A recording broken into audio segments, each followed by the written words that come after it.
نبی پاک صلی اللہ علیہ وسلم نے کہا لا رہبانیت فی الاسلام، میرے اسلام میں رہبانیت کا کوئی حصہ نہیں۔ ایک آدمی جا کے صرف مسجد میں بیٹھ جائے، حقوق سارے چھوڑ دے، بال بچوں کو بھول جائے، اسلام اس کی حوصلہ افزائی نہیں کرتا، حوصلہ شکنی کرتا ہے۔ وہ والی صوفی کا درس حضور نے نہیں دیا کہ مسجد میں بیٹھو اور بس مسجد میں بیٹھو، خانقاہ میں بیٹھو، بلکہ نبی پاک صلی اللہ علیہ وسلم ہمیں بدر میں بھی نظر آتے ہیں۔ حضور خود جنگ کا لباس پہن کر ہمیں احد میں دکھائی دیتے ہیں۔ نبی پاک صلی اللہ تعالی وسلم ہمیں خندق کے موقع پر ہاتھ میں کدال پکڑ کر نبی پاک علیہ السلام ہمیں کھدائی کرتے ہوئے نظر آتے ہیں۔ مسجد نبوی تعمیر ہو رہی ہے تو حضور ہمیں خود اینٹیں اٹھاتے ہوئے دکھائی دیتے ہیں۔ سارے کام حضور نے کیے ہیں۔ لیکن میرے بھائی یہ یاد رکھو، اگر بدر میں جانا میرے نبی کی سنت ہے تو غار حرا میں چپ کر کے بیٹھ کے اللہ اللہ کرنا یہ بھی میرے نبی کی سنت ہے صلی اللہ تعالی علیہ وسلم۔ اگر احد میں، خندق میں، حنین میں، میدان میں رہنا حضور کا طریقہ ہے تو غار ثور میں 3 دن اللہ اللہ کرنا بھی نبی پاک کا ہی طریقہ ہے۔ اگر سارا دن تبلیغ کرنا حضور کا طریقہ مبارکہ ہے تو ساری رات مصلی پہ کھڑے رہنا، اور صحیح مسلم میں حضرت عائشہ فرماتی ہے کہ قدموں پہ ورم آ جانا یہ بھی تو میرے نبی کا طریقہ ہے نا۔ تو میرے بھائی اس کو کون اپنائے گا؟ مصروف ترین زندگی نبی پاک کی، اس کے باوجود اللہ کے رسول ہر سال 10 دن کا اعتکاف کرتے تھے، ہر سال۔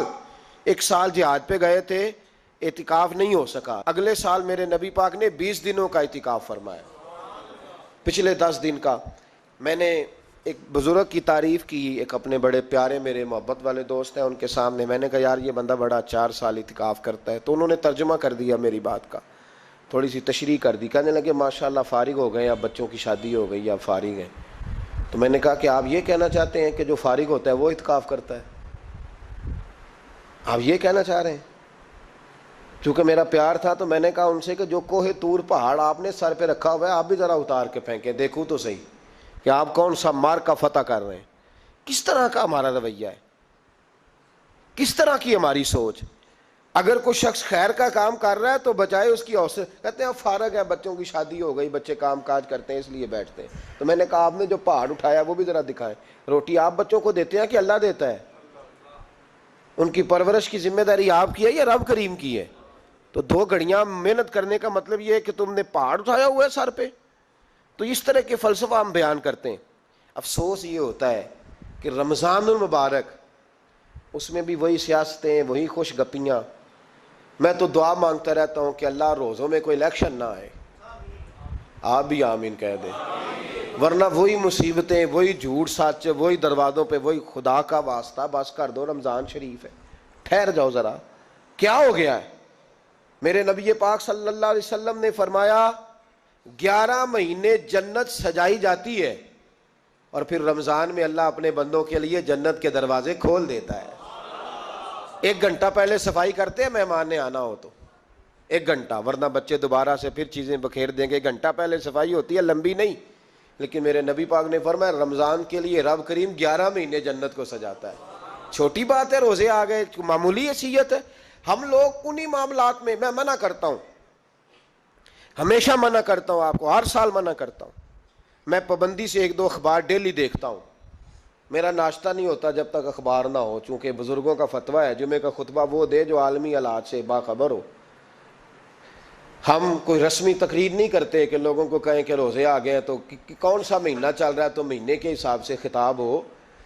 رسول اللہ صلی اللہ تعالیٰ علیہ وسلم کی امت کے جو ذمہ دار اور پہرے دار ہوتے ہیں انہیں امت کی پہرے داری کرنی ہوتی ہے، اس لیے وہ یہ نہیں دیکھیں گے کہ کون سا موضوع چل رہا ہے اس پر میں نے 1 گھنٹہ گزارنا ہے، ترجیحات پر بات ہوگی۔ تو بات یہ عرض کر رہا تھا کہ میں رمضان شریف میں اخبار نہیں دیکھتا۔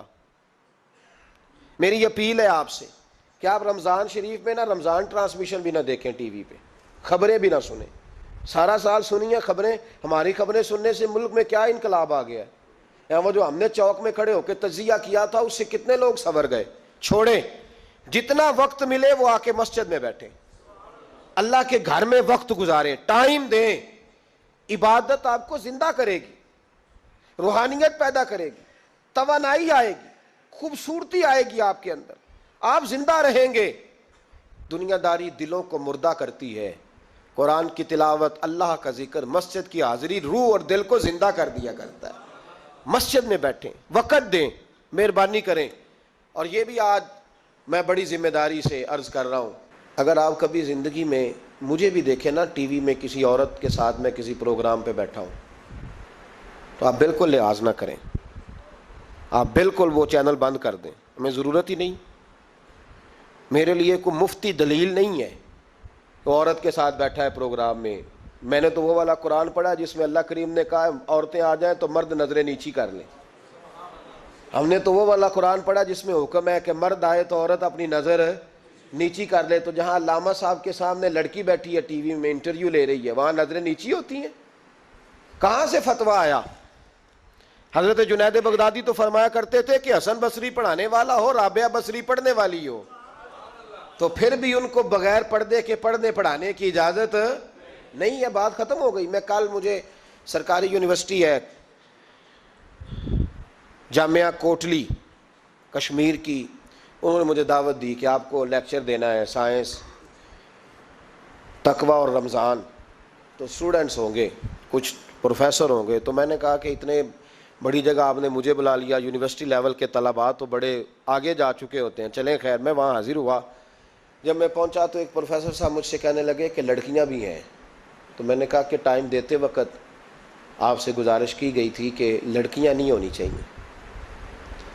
تو وہ ایک جملہ بولنے ہی لگے تھے, تو میں نے ان سے کہا کہ آپ مجھے دکھیاں نوس مولوی سمجھ لیں, میں پرانے خیالات کا ہوں, آپ مجھے پرانا سمجھ لیں. اس لیے کہ میرے حضرت صاحب فرمایا کرتے تھے ہر چیز نہیں لے لینا, دین نہ نیا لینا. وہ 1400 سال پرانا ہی ہمیں ٹھیک ہے, ہمیں نیا دین نہیں چاہیے. کہنے لگے جی وہ بچیاں تھوڑی پیچھے بیٹھ جائیں گی. میں نے کہا آپ درمیان میں پردہ لگا لیں, میں انہیں نہ دیکھوں وہ مجھے نہ دیکھیں. ٹھیک ہے, بات سنیں, ختم ہو گئی. لیکن اگر وہ سامنے بیٹھیں گی تو ہم نہیں بات کریں گے. تو وہ چونکہ پی ایچ ڈی لیول کے لوگ ہوتے ہیں, زیادہ پڑھے ہوتے ہیں, دلائل دینے کی کوشش کی. تو میں نے کہا میں دلیل نہیں سنتا, میں سنتا ہوں یا اللہ کا قرآن یا مصطفیٰ کا فرمان. تو آپ مہربان. لیکن انہوں نے ضد نہیں کی, بڑے اچھے لوگ تھے. انہوں نے کہا جی ٹھیک ہے, لڑکیاں نہیں بیٹھیں گی. میرا عرض کرنے کا مقصد یہ ہے کہ کیا فرق پڑتا ہے ہمیں. بہت سارے ذرائع ہیں عورتوں تک پیغام پہنچانے کے, پیغام پہنچ جاتا ہے, کوئی عرض نہیں. آپ باپ پردہ بندوبست کریں. ہمارے رمضان کے فجروں کے درس میں ہزاروں کی تعداد میں عورتیں آتی ہیں, ان کے لیے باپردہ بیٹھنے کا بندوبست ہے. لیکن کوئی ضروری ہے کہ ٹی وی پہ ایک عورت بن سور کے سامنے بیٹھے اور آپ اس کے سوالوں کے جواب دیں؟ ہمارے لیے نہ کوئی مفتی دلیل ہے, نہ کوئی شیخ الحدیث دلیل ہے, اس طرح کا کوئی مفکر محقق ہمارے لیے دلیل نہیں. ہمارے لیے دلیل رسول اللہ کی ذات ہے صلی اللہ تعالی علیہ. ختم ہو گئی بات. اس لیے کوئی ایسی ٹرانسمیشن نہ دیکھو, کسی طرف توجہ نہ کرو. یار 30 تو روزے ہیں, وہ بھی کئی دفعہ 29 ہو جاتے ہیں. اللہ کہہ رہا ہے ایام معدودات, ایک گنتی کے دن ہے. اور میرے بھائی کیا مصیبت ہے, میرا وقت نہیں گزر رہا. آپ یقین کریں, اللہ جانتا ہے, ہم تو رمضان کو زنجیریں ڈالتے ہیں. یہ کام بھی رہ جاتا ہے, رمضان گزر جاتا ہے, یہ بھی رہ جاتا ہے, رمضان گزر جاتا ہے, یہ بھی نہیں ہو پاتا رمضان. پتہ نہیں کس وقت روزے آتے ہیں, کب نکل جاتے ہیں. کہتے ہیں میرا وقت نہیں گزرتا تو میں ٹی وی دیکھتا ہوں. قرآن سارا پڑھ لیا ہے, حدیثوں کا مطالعہ ہو گیا, اپنی آخرت کے لیے نفل سارے پڑھ لیے, تسبیحات ساری ہو گئی. جو اب ٹائم نہیں گزرتا تھا تو ٹی وی پہ جا بیٹھے. کدھر چلے گئے ہم؟ علامہ اسماعیل حقی نے حدیث لکھی, حضرت عائشہ صدیقہ رضی اللہ تعالیٰ عنہ فرماتی ہیں, تفسیر روح البیان میں موجود ہے. کہتی ہیں ایک دن حضور اچانک میرے ساتھ آرام فرماتے, بستر سے اٹھے نکل گئے. ہمیشہ نبی پاک علیہ السلام کا طریقہ مبارکہ تھا, جب رات کو تہجد کے لیے اٹھتے تو کہتے ابو بکر کی بیٹی حق تیرا ہے, وقت تیرا ہے, پر اگر تو اجازت دے تو میں اپنے اللہ کو راضی کر لوں. آج حضور نے پوچھا ہی نہیں, بستر سے اٹھے چلے گئے. کہتے میں اٹھی, میں نے دائیں بائیں دیکھا, محبوب نظر نہ آئے. حضور کی تامد استعمال شدہ پڑی تھی, وہ تامد میں نے اٹھا کے اوڑھ لی اور میں نکل گئی حضور کو تلاش کرنے. کہتی ہیں جب میں باہر گئی مسجد نبوی شریف کے ساتھ جنت البقیع کی جانب, نبی پاک سجدے میں تھے. کہتی ہیں میں گئی, تھوڑی دیر کھڑی ہوئی, حضور نے آہٹ سنی تو پوچھا تو کون ہے؟ میں نے کہا میں عائشہ ہوں. تو محبوب نے فرمایا یہ عائشہ کون ہے؟ میں نے کہا یا رسول اللہ میں آپ کی زوجہ. فرمایا زوجہ کیا ہوتی ہے؟ یا رسول اللہ میں ابو بکر کی بیٹی. تو نبی پاک نے فرمایا یہ ابو بکر کون ہے؟ حضرت عائشہ کہتی ہیں میرا کلیجہ پھٹنے کو آیا, میں وہاں سے پریشان حال واپس آئی. جب میں گئی تھی تب بھی ہلکی ہلکی بارش تھی, واپس لوٹی تو پھر بھی ہلکے ہلکے قطرے بارش کے گر رہے تھے. میں آ کے ہامتی کامتی بیٹھ گئی، تھوڑی دیر گزری تو نبی پاک تشریف لے آئے. تو حضور صلی اللہ تعالیٰ علیہ وسلم نے مجھے پریشان دیکھا تو کہا عائشہ کیا ہوا؟ کہ حضور آج وہ ہوا ہے جو کبھی نہیں ہوا. یا رسول اللہ میں پریشان ہو گئی ہوں. حضور عجیب بات ہے، میں گئی ہوں، آپ نے پوچھا کون ہے تو میں نے کہا میں عائشہ. کا عائشہ کون؟ آپ کی زوجہ. فرمایا زوجہ کون؟ ابو بکر کی بیٹی. کا ابو بکر کون؟ اور پھر حضور میں گئی ہوں تو میرے کپڑے بھیگ گئے، آپ آئے ہیں تو کپڑے خشک ہیں، سمجھ نہیں آئی. تو لفظ سنو حدیث کے. نبی پاک نے فرمایا عائشہ لی مع اللہ وقت، میرا اپنے اللہ کے ساتھ ایک وقت ہوتا ہے. کس کے ساتھ؟ آج میرا دوستوں کے ساتھ وقت ہے، آج میرا گھومنے کا وقت ہے، آج میرا خوش گپیوں کا وقت ہے، آج میرا سیاحت کا وقت ہے، آج میرا پکنک کا وقت ہے. میرے نبی پاک نے فرمایا لی مع اللہ وقت، عائشہ میرا اپنے اللہ کے ساتھ، میرا اپنے اللہ کے ساتھ ایک وقت ہوتا ہے. اس وقت نہ وہاں کوئی فرشتہ آ سکتا ہے، نہ کوئی نبی اور مرسل آ سکتا ہے. جب فرشتہ اور نبی نہیں آ سکتے تو عائشہ اور ابو بکر کیسے آ سکتے ہیں؟ تو کہا یا رسول اللہ پھر وہاں ہوتا کون ہے؟ تو حضور فرمانے لگے ایک میں ہوتا ہوں، دوسرا میرا رب ہوتا ہے، تیسرا کوئی موجود نہیں ہوتا. امت کو درس دیا ایک وقت 24 گھنٹوں میں ایسا لایا کر جس میں تو اپنے رب کو دکھڑے سنائے، جس میں تو دعائیں مانگے، جس میں تو عرض و نیاز کرے، جس میں تو اپنے گناہوں کی معافی چاہے. اعلیٰ حضرت کے والد گرامی سے کسی نے پوچھا، مولانا نقی علی خان صاحب سے، کہ حضرت جی فرعون 500 سال ہی حکومت کر گیا، 500 سال ہی حکومت کر گیا، اللہ کا مقابلہ کرنے والا پکا کافر بے ایمان. تو آپ فرمانے لگے ملا رومی کی وہ کتاب پڑھو مثنوی، جس میں انہوں نے لکھا ہے کہ جب ساری دنیا سو جاتی تھی تو فرعون اٹھ کے مصلے پہ بیٹھتا تھا، کہتا تھا یا اللہ معاف کر دے، رب تو ہی ہے، گناہگار بڑا ہوں پر مہربانی کر. روز معافیاں مانگتا تھا. تو رب کریم کی قدرت نے مہلت دی کہ روز توبہ کرتا ہے، چلو ایک دن سچی بھی کاری جائے تو اچھا ہے. اللہ نے مہلت دی. اور میرے بھائی اگر تو روز رات مصلے پہ بیٹھے تو تجھے مہلت ملے، عذاب نہ آئے. اگر تو اپنے رب کے ساتھ تنہائی کرے تو اللہ تجھے مہلت دے، سزا نہ دے. لیکن ہم یہ وقت نکالتے ہی نہیں. اللہ کے ساتھ میت کا ہمارا مزاج ہی نہیں. ترمذی شریف میں نبی پاک علیہ السلام نے فرمایا دنیا داروں کو دکھڑے نہ سنایا کر، مالداروں کے سامنے رونے نہ رویا کر. یہ تجھے کیا دے سکتے ہیں؟ تو اٹھ کے جائے گا تو کہیں گے محنت کرتا نہیں، روز مانگنے آ جاتا ہے. دنیا داروں کو دکھڑے نہ سنا، فرمایا دکھ سنا تو اپنے رب کو سنا، اللہ والوں کو سنا، اللہ کے نبی کو سنا. اس سے مراد یہ سارے کہا دکھڑے اپنے رب کو سنا. اگر تو اپنے رب کو دکھڑے سنائے گا تو تھوڑی دیر ضرور ہوگی، لیکن ایک دن ایسا ضرور آئے گا. میرے مصطفیٰ کریم فرماتے ہیں رب تجھے دنیا سے بے نیاز کر کے مالا مال فرما دے گا. دھوکے کا مزاج نہ بنا، کینچی لے کے نہ گھوم کے کیسے جیب کاٹ سکتی. اللہ کو دکھڑے سنا. حضرت عائشہ عرض کرنے لگی حضور چلیں یہ تو سمجھ آ گئی، لیکن بارش مجھ پہ پڑی آپ پہ پڑی نہیں. تو کہا عائشہ تم نے اوڑا کیا تھا؟ کہا حضور آپ کی تامت. فرمایا بارش کوئی نہیں تھی، جب تو نے میری تامت لی تو خدا کی رحمتیں تم پر برسنے لگ گئی.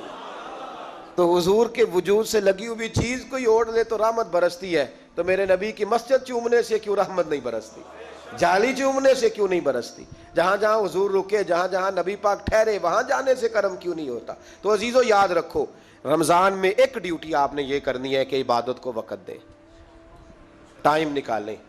جو اتنے سے بھی فارغ ہے نا وہ 19ویں روزے تک کل فارغ ہو کے 20 کو اعتکاف بیٹھے. زندگی میں ایک دفعہ اعتکاف تو ویسے بڑا ضروری ہے. ہمارے بزرگوں نے لکھا ضروری ہے ایک بندہ اعتکاف کر لے زندگی میں ایک دفعہ، ہر سال کرے تو سنت ادا ہوگی. ویسے سنت مؤکدہ الکفایہ ہے، بستی میں اگر کوئی بھی نہ بیٹھے گا تو سارے گناہگار ہوں گے. ہم انشاءاللہ اس مسجد میں اس سال اجتماعی اعتکاف کریں گے. میں نے یہ پروگرام بنایا ہے کہ لوگ اعتکاف تو بیٹھتے ہیں لیکن نہ بیچاروں کو قرآن مجید پڑھنا آتا ہے، نہ نماز وضو غسل کے مسائل آتے ہیں، نہ انہیں پتہ ہے کہ رات عبادت کیسے کرنی ہے. تو میں نے یہ ارادہ کیا اس سال میں نے معافی لیا ہاتھ باندھ کے. میں نے کہا یار سارا سال میں پورے ملک میں گھومتا ہوں، اس سال رمضان میں میرا ارادہ ہے میں صرف اپنے شہر میں رہوں، میں کہیں نہ جاؤں، تاکہ جو جہاں سے بھی چل کے آئے اسے فون نہ کرنا پڑے، میں اسے مل جاؤں ویسے ہی. تو میں انشاءاللہ تعالیٰ یہیں رہوں گا اور رمضان کی 10 راتیں میں اپنے اعتکاف والوں کے ساتھ گزاروں گا انشاءاللہ تعالیٰ.